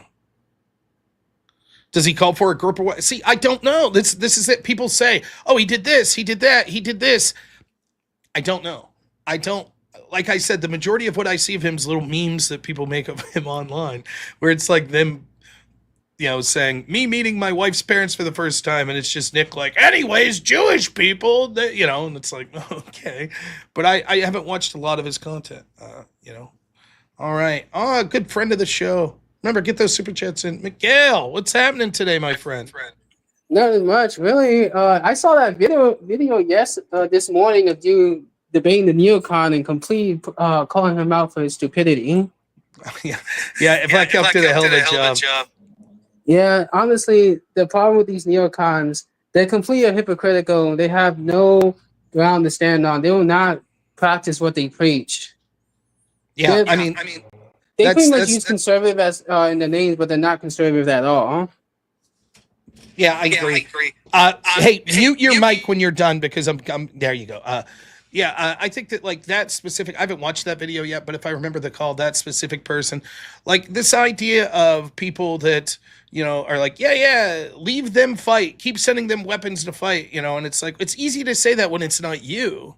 Then it's easy. I'm not saying that I'm a pacifist. There are times where I think that it is necessary to fight. Even if I'm an old man and incapable of fighting myself, of being sent overseas, you might say, but still, we must engage in this. The problem is people are so quick to sacrifice the lives of other people for a cause that they believe in. And I don't think that makes you a righteous person. I don't think that makes you a brave person. I think that there's too much of that. And, for me, the people I know that have seriously fought in dangerous situations and conflict are some of the most sober-minded and hesitant people to be willing to send other people to the line of fire. And I think that's something I respect because they understand the consequences of actually being in that fire. I've been lucky that I've never been in that position, but even for me, I hesitate to demand that other people go fight and die or potentially die for my cause, Well, yeah, because I am originally from New York, and 9/11 changed us forever. It's become more of like a dystopian style police state there now that they're funding the police, but it's still dystopian because of our intervention in the Middle East brought those consequences to our soil, and now we have to pay the price, and we're still paying the price to this day when it came to the interventions in Iraq and Afghanistan and the other Middle Eastern countries throughout the 2000s and 2010s. And my other problem too, now we're just seeing that the fact CNN was posting a video this morning saying that, well, Trump is meeting up with Putin to satisfy his ego, not knowing that the fact that, Trump has been trying to get this war to end or so.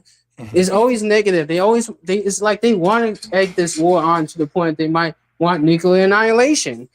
Those SAR bombs in Russia, that testing one they did back in 1962, they actually have to nerf that bomb. It was originally supposed to be 300 megatons, but they loaded down to 100. 300 would have wiped out a whole continent, and they got hundreds of those bombs. Well, it's very much like it's something that I thought, even the narrative that we were told was, Zelensky, for example, when he gets like sort of fighting with Vance and with Trump there at the meeting at the White House, the gist of what Zelensky was saying was stuff that I'd heard over and over from debating this topic, which the gist of it is something like this, like, well, we can't try to have peaceful resolution because Putin's an insane madman. He'll tear up any deal. He won't abide by any deal, right? And it's like, okay, but if that's the take, if that's who Putin really is, then wouldn't it also be equally true that, like, if we start helping bomb Russia in Russia, that the madman Putin, who has access to the second, maybe the largest stockpile of nuclear weapons in the world, that's something to be very frightened of, and that doesn't mean that there's not reasonable argumentation that people could make on the other side that's like, oh, okay, but we still need to support Ukraine in this war. But what I'm saying is the flippancy of people like, it won't end poorly, it'll be all right. It's like, I'm not so sure. Yes, at any given moment, the probability of nuclear war is very small. But do people understand the consequences of what it would be? To just shrug it off as be like, who cares? Like, it's very depressing that people are so flippant like that, where it's like, I don't know. Again, that doesn't mean, oh, someone has a nuclear weapon, we capitulate to everything they say forever. I'm not saying that. But what I'm saying is, when you bring up these questions, well, if it's true that Putin's this insane madman that'll never have a peaceful resolution, don't you think by continuing the war into the country of Russia that you could provoke this insane madman to use nuclear weapons? Yeah, But it's different. He's insane in different ways, they say. Go ahead. Yeah, I thought about that too. Like, honestly, I don't think Putin is the madman that everybody thinks he is. Of course, he might be surrounded by sycophants, and so that might be afraid of, having the dissenting voice. But he's still just human like anybody else. And when you push someone to the brink where they have no other options, but maybe self-destruction, they might push to the option of self-destruction because they might have nothing to lose at the end. And mind you, Russia actually has 1,000 more nuclear weapons than we do. We have over 5,000. They have over 6,000. And they don't need to launch they don't need to hit every one of us with 6,000. They can just hit, most of them could be intercepted. All they need to get is like maybe 10 or 50 of them to come through. Is already game over. And then that's the thing. You don't need to have all 6,000 to completely be devastation. I mean, that's just overkill. All you need to have is just 10 is already enough to put anybody to submission. The whole point is, like, we don't want to give Russia everything they want. We also don't have to be very wary of pushing someone to the point to that. So you have to toe the fine line. The problem is everybody want to play this world as black and white. There's a lot more gray areas. Why do you think Iran wanted to get the nuclear weapon? Because they were having leverage in what they can do instead of being disarmed, because they know that eventually this regime change was going to come to them. So that's why they were trying to have nuclear weapons in the first place. Yeah, I totally agree. Well, hey, man, I'm going to let you go. I got about a half hour left in the show, but Miggy, it's always great to hear from you, man. I always appreciate your support, and I totally agree with you here.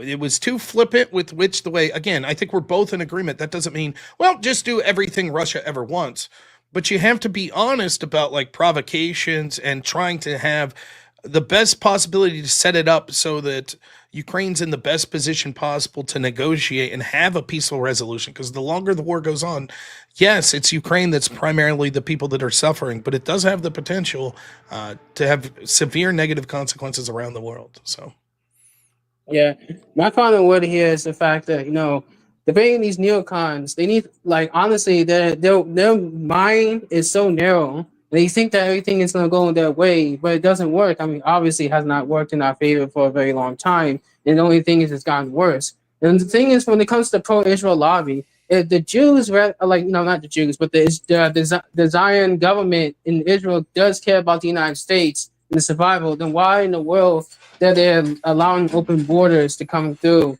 and pretty much these Islamists to start taking over our country? If they really do care about the West, they care about our brothers, the Christian brothers, why are we getting persecuted in the West? I see them doing nothing. It gets on my nerves. I get, the side of the Goypers that they go too far, but I think the pro-Israel side also goes too far. So I'm going to just leave it at that.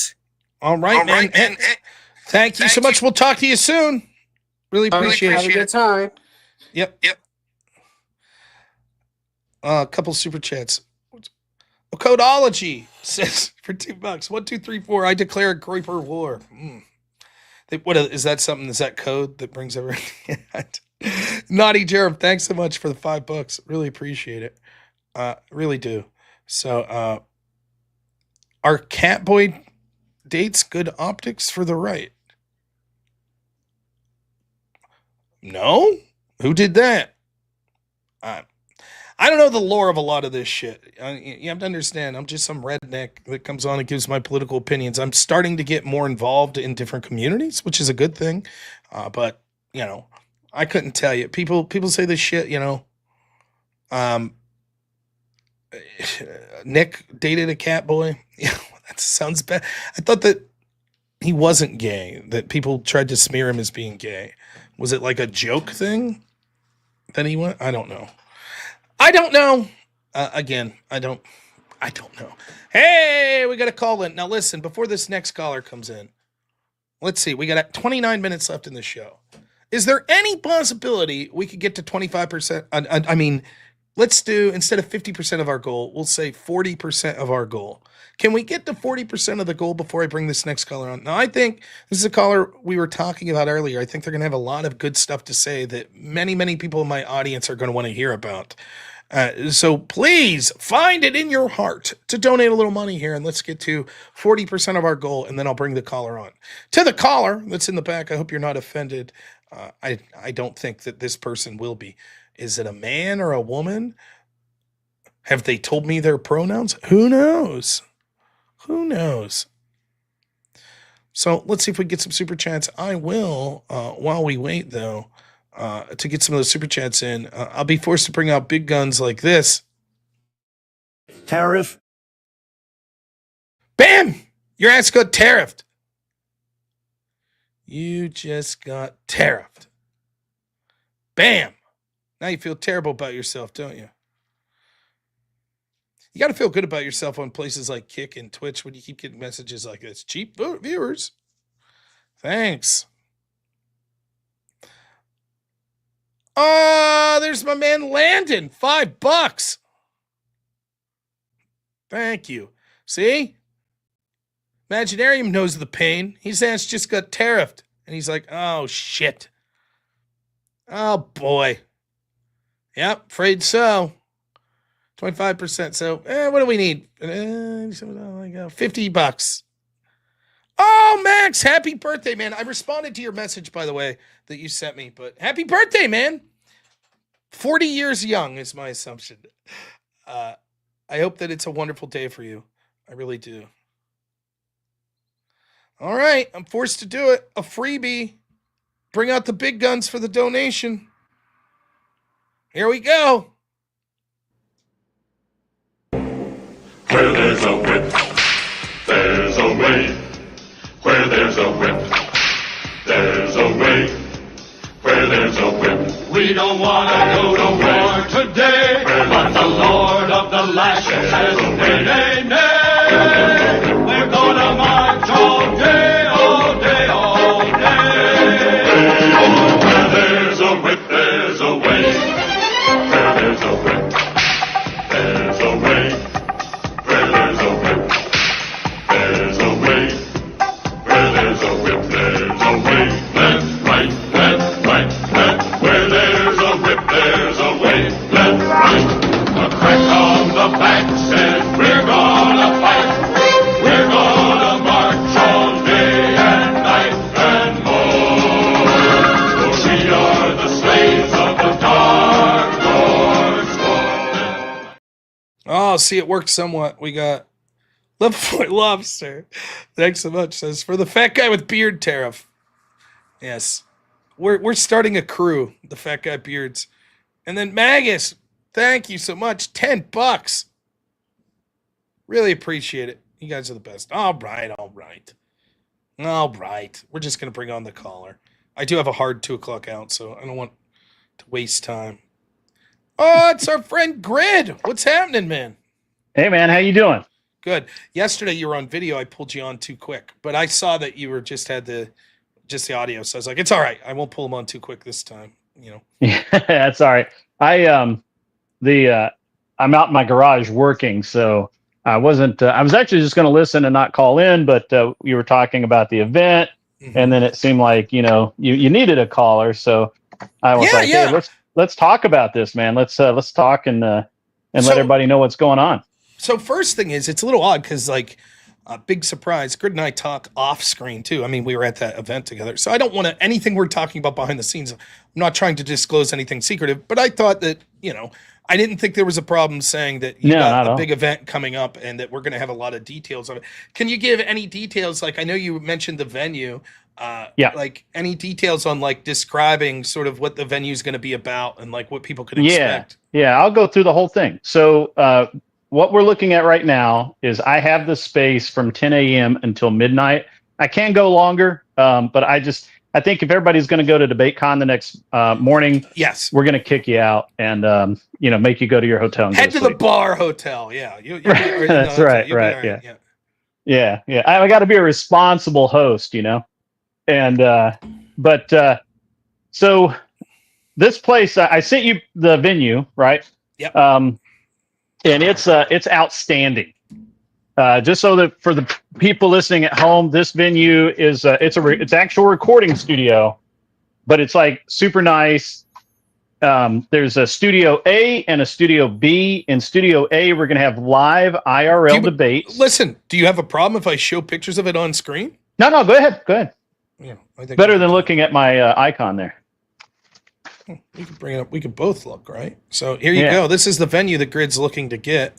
So I mean, well, I do the walkthrough next week. Otherwise, I mean, it is booked technically. I do the walkthrough next week to make sure everything's going to work, and we've got to iron out some things. They've got to put in an Ethernet cable for me.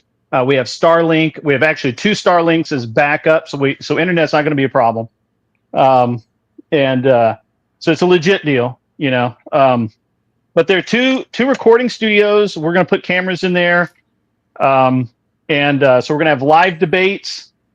In Studio A. Studio A is going to be the live debate, and there'll be some guests that are allowed in there during the debate as long as you can keep your mouth shut, because you will be live. And then in Studio B, I think we're going to do some interviews. So if you've ever, if somebody wants to, interview somebody and they've never had an opportunity to do it or do some IRL, things like content creation, Studio B will be available for that. The rest of the property is really cool. There's a kitchen area, there's a lounge area, there's a couple of small meeting rooms. So if you want to do some networking, work out some deals, some sponsorships, or collaborations, whatever, there's some places to do that. Outside, if we go over 100 people, we're going to put an event tent in the parking lot and back. And we're going to do catered barbecue, I think. We have someone offered to barbecue for us, but the problem is it's a timing thing, and I like sure things. So like I'll have the catering squared away a week before.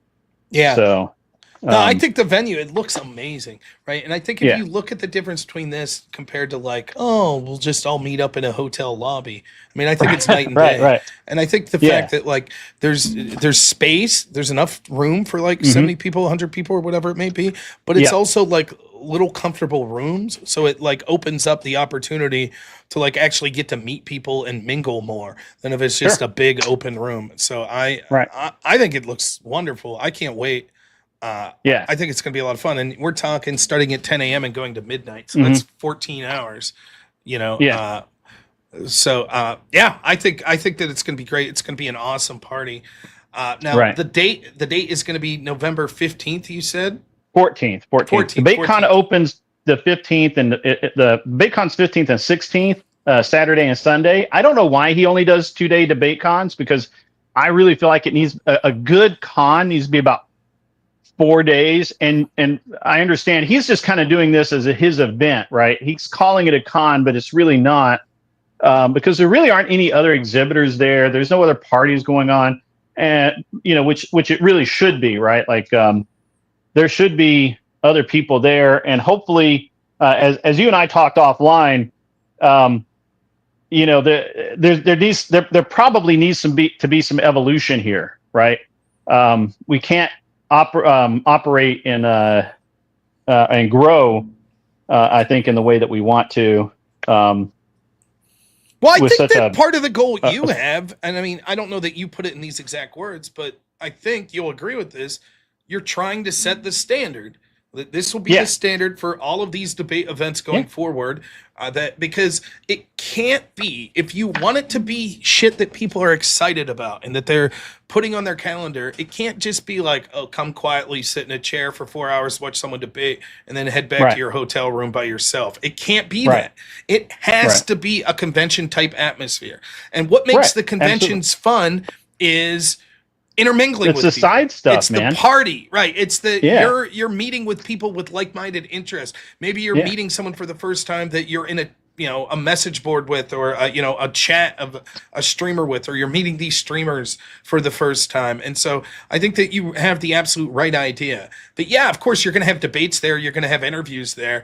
Mm-hmm. But that's almost secondary to the fact that like you're coming for the environment, Massive you're coming for the networking. party, right? Yeah, Massive so- network. so Meet I your think- favorite debater, hang out, get autographs if you want to, if that's meaningful to you.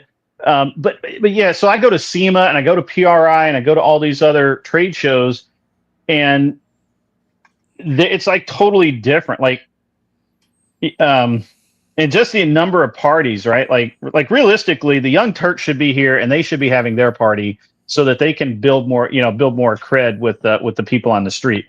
Because that's how, like, when you go to SEMA, Yokohama has a fucking party and it's lit.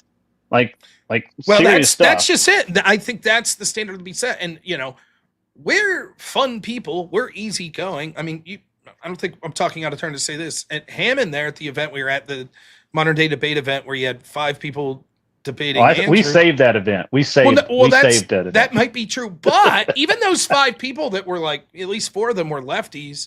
I think Yeah. they had a good time. Like afterwards, They they did. were hanging out with us. I don't think that there was any acrimony. They were like, "Oh, we hate you guys. You're being mean to us." It was like, Did "Hey, what's up?" they go to dinner with us? No, I don't think any of them came to dinner, but they hung out outside while people were smoking and were bullshitting to us and stuff. And Yeah. I think that the standard is, even if we don't agree with your politics or your ideology, this is a party. It's neutral Yeah, ground. 100%. That's the idea behind it. And you're a fool if you're on these left. We want to make it so it's it's the must go to event that people in all of these communities want to be having their own little branch off parties while they're there, just like at TwitchCon or something like that. Right. That's sort of the idea. And I think that look, the way you're setting it up and as much fun as it's going to be, it's going to speak for itself. The people that are there, they're going to get in on the ground at the first time that this is really going to be what people look at as like, this was the standard before this stuff really took off. And all of a sudden it was like a must go to event once a year where it was like, holy shit, there's going to be 1,000 people that are trying to get into this event. Hotels are going to be booked in the area, et cetera, et cetera. I really think this is going to set that standard because when people see how much fun people are going to have, and again, just to be clear, your portion of this, you're doing 1 day of this. This is on your dime. Yeah. This isn't. Yeah. You're selling. Well, actually, I'm doing tickets. 2 days. So because they're ending so late on Sunday, they end at like 9 o'clock, like 7 o'clock or 9 o'clock on Sunday. And I'm like, I mean, you're an idiot if you're flying out Sunday night, right? Like, why would you do that? Yeah. So for people who aren't traveling on Sunday, Monday, I'm going to have a range day. I'm going to take everybody to a range. It depends on how many people we have. If we, I think it's going to be a small crowd. There's a range about 2 hours south of Nashville that is legit. It's got berms. We can shoot rifles and do all kinds of cool stuff. If there's a lot of people want to go, there's some indoor ranges that are really close, and we can just go to those. And so I think we're going to do a range day Monday, and then I may rent the venue again for Monday and have a second round of debates for people who stay. I don't know about that yet because most people by that time probably be tired and want to go home. But, it's the option's there. The people who own that venue, it's a corporately owned venue, so they're very easy to work with. It's not like I'm dealing with mom and pop. These people want to make money. And because I had another venue that was really sick. It was absolutely cool. But realistically, I don't think the guy wanted anybody there after 8 o'clock. And I was like, well, fuck, we're just getting That's too started early. at Yeah, 8 that's o'clock. right. That's definitely too early. Absolutely. and But- and I was like, and so and it didn't matter how I was like, dude, I will rent till midnight, and I'll pay longer than I'll rent till the next day. And he's like, no, it doesn't matter. Don't want anybody there. So these people are corporate. They like money, and they're willing. Like I said, they're gonna. I asked them about internet. I said, look, we're gonna be live streaming. We need like serious internet. And they're like, well, we got Google Fiber, but it's it runs into a Wi-Fi router that you really can't get to. And I'm like, well, that's probably not gonna work. So let's and they're like, well, we'll put an Ethernet cable in for you, and we'll just run it into Studio Okay, A, yeah. and then we'll run it to a router, and then we can run it where we need to. And I'm like, bet, that's what we're going to do. And so when you're working with pros, and Rob, I've always said this: you're either pro or you're not pro. Right. And I always want to be pro. Well, it's a different skill set too. It's not a skill set I have. Like putting on an event's not something I'm good at. Yeah. And I'm not going to mention any names, but I think there are other people that are trying to put on events that sometimes Sure. don't have that Yeah. sort of skill set as well. And so I think that you're going to do this, and I think it's going to be your priorities are absolutely in the right place, where it's about making an experience with people. You have to invest into your audience. You have to invest into the community. And if you walk into it just saying like, we'll squeeze every dime, we'll try to, maximum profit. That's not the purpose of something like this. The purpose is that you're creating an atmosphere. And then, yes, through that networking and other things like that, not just you, but all sorts of people that are there will have the ability to network and possibly grow their channel, possibly get other investment opportunities. That's the idea of something like this. But you never get to that level if you don't understand that it's about giving back to the community and having them do something that's going to be memorable for them. So they tell 100 people it was awesome, can't wait to go next year, and so that you have something to build off of. It's interesting you say that, because I'm literally taking all of the money that I've made in donos for the last probably last 3 or 4 months, and it's all going into this event. I honestly don't have a budget. Whatever it costs is what it costs. But man, I can do that because I am who I am. But I will say that if you don't have a modern day debate ticket and you're just coming down to hang out, I'm going to have to charge you.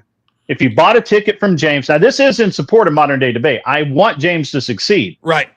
So if you don't have a ticket for modern day debate, you probably ought to get one, because it's going to be required to get into my event. Now, not for your wife or something. I mean, that's not.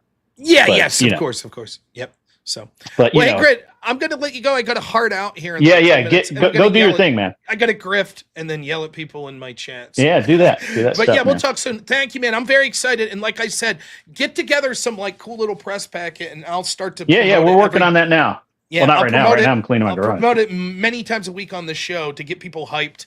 And I hope that there's going to be a lot of neurons that are representing the crowd down there. So I think it's going to be a lot of fun. Right. All right, Grit, Awesome, you take man. it easy, man. Thank you. Yeah, we'll talk later. Bye. Where are the super chats? Let's pick a fight. Here's a guy to pick a fight with Trump Whoppers. Here's an unhyperbolic statement of facts. MAGA's the poodle of the dog world. Wow. What an argument. Wow. Whoa. We're going to need to train more doctors and nurses. Than the children of MAGA don't look like the rocket scientists or empathetic healers, more like ice bootlickers. Might be so. I'll fully admit that I'm not that smart, but I'm fucking smarter than you, coward. Look who in later or something. Brings up tampons, of course. Oh, boy. A dime a dozen. Tell you what, I'll be doing this stream again tomorrow at noon. You call in, Trump Whoppers. How's that sound? Right? Anyways, be gone, rubbish. We have 9 minutes left in the show, and I'll use this opportunity to grift for money. We're trying to get to 50% of our goal here today. Actually, we're trying to get to 100%, but that looks unreachable at this point. Looks a bit unreachable. So it looks like, at least for this portion of the show today, our dear friend Austin Hall may be proven correct.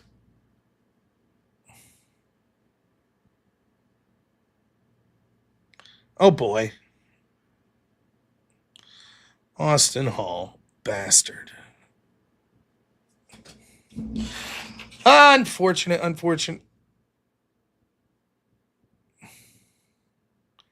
Based. Now even level 4 lobsters getting shit. Backwards hat guy literally came on to talk to Rob about how much Nick Fuentes makes him soy out. See, I know I got some Fuentes supporters in my audience too. It's okay. I don't think you're a terrible person. Again, I think a lot of the shit with Nick is I just don't know. I don't know. My guess is I would have serious disagreements with him about a lot of the race stuff. But I don't know. I've been called a fan of an Austrian painter many times. I've been simultaneously on the same show, had people saying that I was a Nazi and that I was an agent of Israel. Pretty good to get that in the same stream. So, you know, look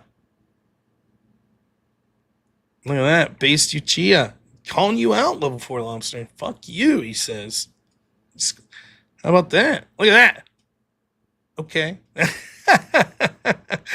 I love it when my audience, the people I like in my audience are fighting. It's even better when my moderators are fighting. Shit. I don't mind Lobster calling in. Uchi, if you're a fan of Nick Fuentes, I think it goes to speak to sort of the attention that's being on Nick Fuentes right now that people are calling in to talk about it. There you go. Coco Shuko says, Papa Shango says, never checked out what Nick says, but I guess we agree on a lot. Maybe. Is it possible to get to 50% of our goal before 2 o'clock here? I don't know.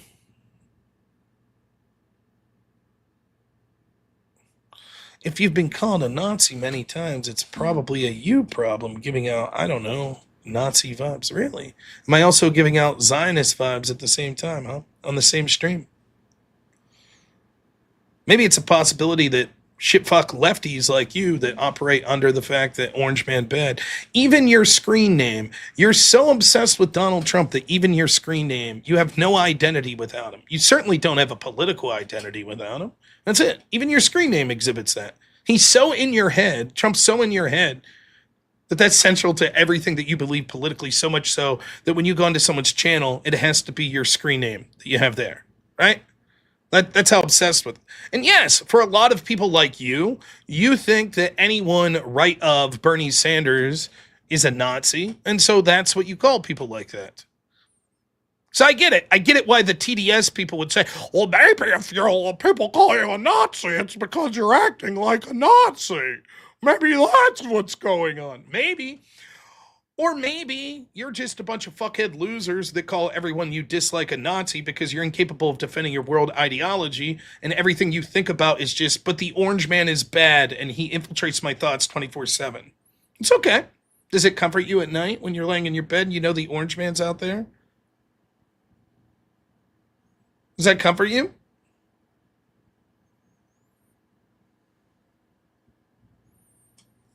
Ow. 5 minutes left in the show. 5 minutes left in the show. Oh, what are we going to do? For 5 minutes, I'm very excited to go pick up my son here. We going to, since Austin won, we going to play the Austin Hall song? Oh, boy. He did win today. It's a shame. He did it, though.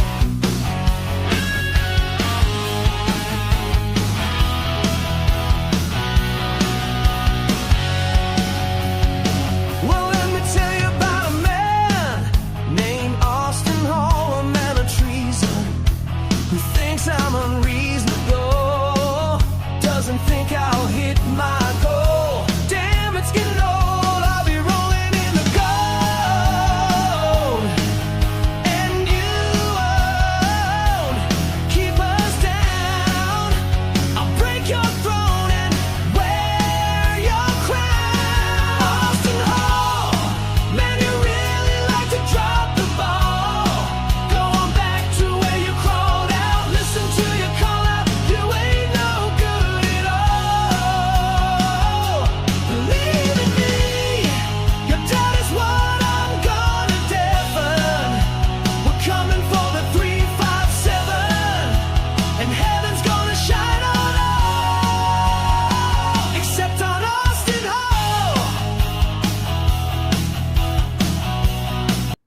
All right, we're running out of time. Let's read some super chats. You still got time. You got time to get it to 50% of the goal. You got time, but I got you a callology. Landon Manwaring, $5 says, forgot to pay my fat guy with beard tariff. Thank you. Much appreciated. Alex says, I'm doing my part for $5. Thank you. A Codology says, I think of the Matrix 2 when I hear of Zionists. Yeah, wasn't Zion their little human village that they had? Thanks so much for the $2. And Bandit, $2 for the grift. Thank you. Always appreciated. Yeah, Austin Hall's going to win this fine day, unfortunately. Unless a miracle happens, we're 3 minutes away. I do have a hard out. Bandit, $2 says, hey, Whopper, we don't care what you call us. Yep. Thank you. Now, is there anyone to raid this fine day? It is a fine day, right? Oh, jeez. No good people are streaming. I got tomfoolery or destiny. Jeez Louise. Someone jump on and start streaming real quick. Lower class, start a stream. Let's raid over. Come on, man. Get on there quick. Bandit. Thank you again for the $2. Miggy, $1. Thank you. And Joseph Romano gives $5. It says, my annual blessing. Thank you. And blessings upon you. I'm not raiding Destiny. Kiss my ass. Thank you, Imaginarium. Yeah, it was a good show.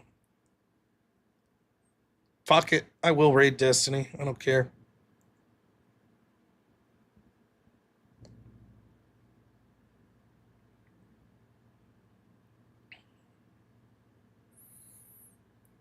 Two minutes left.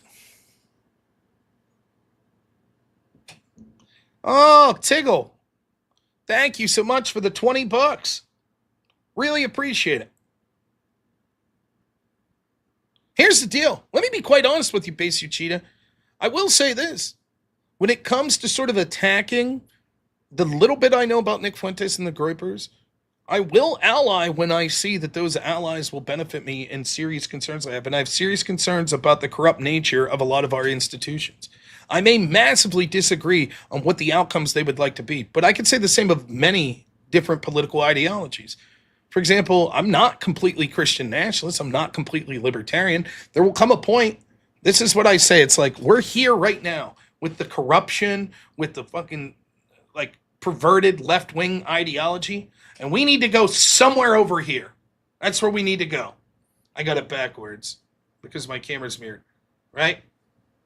Here, we're here, and we need to go somewhere over here. Now, once we get to a point we're moving this direction enough, then we're going to start to fracture, and we'll have arguments.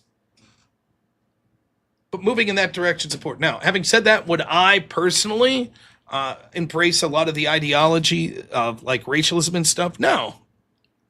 But it is what it is. So I don't have strong opinions one way or the other.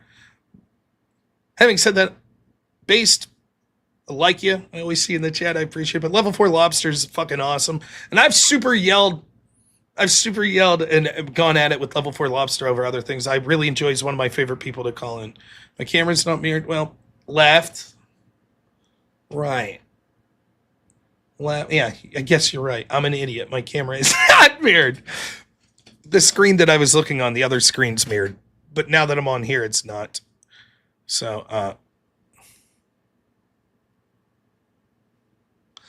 all right. Let's raid Destiny. Good stuff. Whoopee! Let's do it.